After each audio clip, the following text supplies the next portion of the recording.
جس میں عطا تارڑ نے، آپ کو یاد ہوگا، میں اگر چاہوں گا تو یہ اسٹیٹمنٹ سنا بھی سکتا ہوں، آپ سب کے پاس موجود ہے، سنانے کی ضرورت نہیں ہے، پورے پاکستان نے اس کو سنا ہے۔ عطا تارڑ نے یہ کہا تھا کہ ہم گولی چلائیں گے اور 5 منٹ کے اندر چھٹا ماریں گے اور لوگوں کا یہ کر دیں گے وہ کر دیں گے۔ اس آدمی نے خود کہا کہ گولی چلائیں گے، گولی چلانے کی دھمکی عطا تارڑ نے دی تھی، یہ بات کنفرم ہے۔ اس کے بعد محسن نقوی صاحب نے بھی، انہوں نے بھی یہی بات کی تھی، وزیر داخلہ نے کہا گولی چلائیں گے، تو محسن نقوی نے بھی وہی دھمکی دی تھی کہ گولی چلا سکتے ہیں اور گولی چلا کے معاملہ ختم ہو جائے گا، لیکن ہم بہت صبر کر رہے ہیں۔ پھر خواجہ آصف نے کنفرم کیا کہ یہ ڈی چوک آ رہے ہیں تو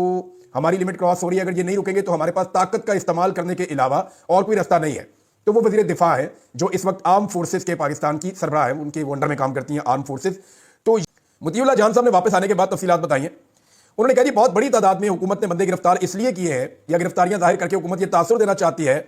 کہ اگر کوئی بندے مارے بھی گئے ہیں اور ان کی لاشیں غائب ہیں تو تاثر یہ جائے کہ وہ بندے گرفتار ہیں، تو مہینہ 2 مہینہ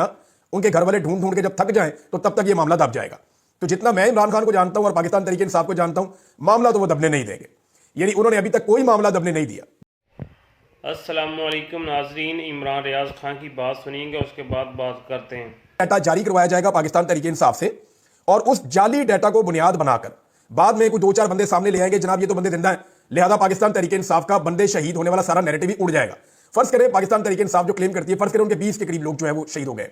اللہ نہ کرے اتنے ہو، لیکن ان کے تو ابھی تک 12 انہوں نے کنفرم کیے ہیں، میڈیا کے لوگ 17 تک پہنچے ہیں جو لوگ وہاں پہ تحقیقات کر رہے ہیں، لیکن ابھی تک کوئی چیزیں شور نہیں ہوئی، ان کے پاس ثبوت نہیں پہنچے، لاشیں نہیں پہنچی، تو تحریک انصاف اس کے اوپر بھی انویسٹیگیشن کر رہی ہے ان کے کون کون سے بندے کہاں پہ غائب ہیں۔ تو میں نے یہ بتایا تھا کہ پاکستان تحریک انصاف کو جعلی ڈیٹا دیا جائے گا اپنے بندوں کے ذریعے سے، اس ڈیٹا کو بنیاد بنا کے بعد میں انہوں نے کچھ بندے لا کے سامنے پیش کر دیں گے، جناب یہ تو بندے زندہ ہیں، تو یہ تو پی ٹی آئی والے جھوٹ بولتے ہیں۔ تو پی ٹی آئی نے اس کے اوپر محتاط رویہ اپنایا اور انہوں نے کوئی ایسا جعلی ڈیٹا شائع نہیں کیا۔ انہوں نے ابھی آفیشلی صرف اور صرف اپنے 12 شہداء کے بارے میں بتایا کہ 12 شہادتیں ہماری کنفرم ہے، باقی ابھی ہم تحقیقات کر رہے ہیں، ہمارے جو بندے لاپتہ ہیں وہ کہاں ہیں، کیا وہ لاشوں کی صورت میں غائب کر دیے گئے ہیں یا وہ بندے گرفتار کر دیے گئے ہیں۔ اب ذرا عطا تارڑ کو حوالہ کریں نا محمد بھٹا کانسٹیبل کے،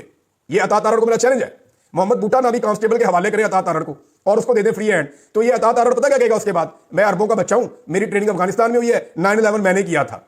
یہ نہ کہے تو آپ میرا نام بدل دیجیے۔ وہ بھائی گرفتاری کے اندر مجھے اچھی طرح یاد ہے، میں نے ایک دن انٹرویو کیا تھا کیمپ جیل کے، گلزار بٹ صاحب تھے شاید اس وقت وہاں پہ سپرنٹینڈنٹ، انہوں نے کہا جی آپ نام لیں میری جیل میں قید کسی بھی قیدی کا اور مجھے اسٹیٹمنٹ بتائیں اس سے لینا کیا ہے، میں آپ کو اس سے اسٹیٹمنٹ لے کے دکھا دوں گا 2 دن کے اندر اندر، یہ مجھے گلزار بٹ صاحب نے کہا تھا۔ تو یہ ہے کہ علی امین گنڈا پور صاحب نے کہا جی میرے اوپر یہ اٹیک ہوا ہے قاتلانہ، اور یہ چھوٹی بات نہیں ہے،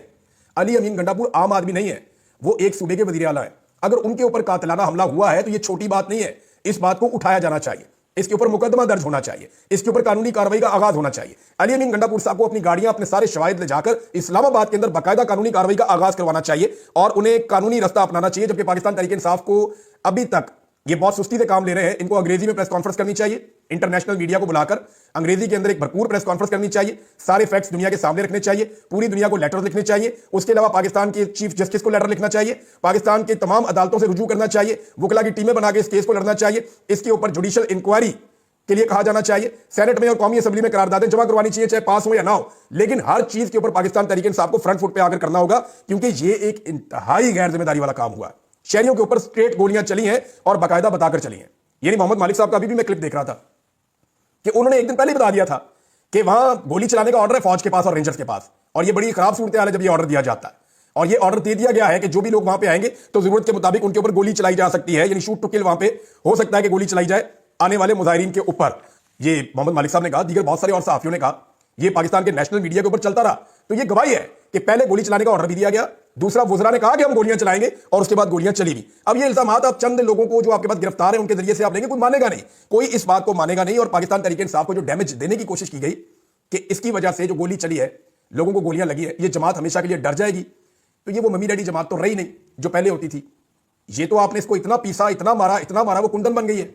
ان کے نزدیک اب خوف آتا بھی نہیں ہے۔ ہاں گولیاں چلائیں گے تو لوگ جگہ تو خالی کر دیں گے، وہاں سے چلے جائیں گے، سب کو اپنی جان پیاری ہوتی ہے، لیکن وہ واپس آئیں گے۔ اب پاکستان تحریک انصاف میں جن لوگوں کو گولیاں لگی ہوئی ہیں وہ کہتے ہیں جی ہمیں پھر بلا لیں، ہم پھر چلے جائیں گے علی امین گنڈا پور کے ساتھ، ہمیں عمران خان بلائیں گے ہم پھر آ جائیں گے، لوگوں کے انٹرویوز اور ریکارڈ ہیں، لیکن عمران خان صاحب سے لوگ دور نہیں ہوئے،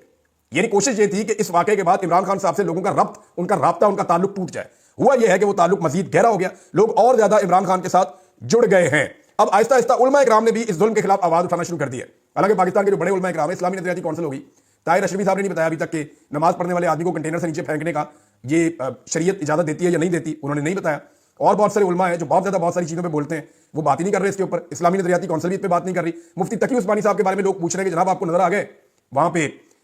جو گورنر سندھ ہے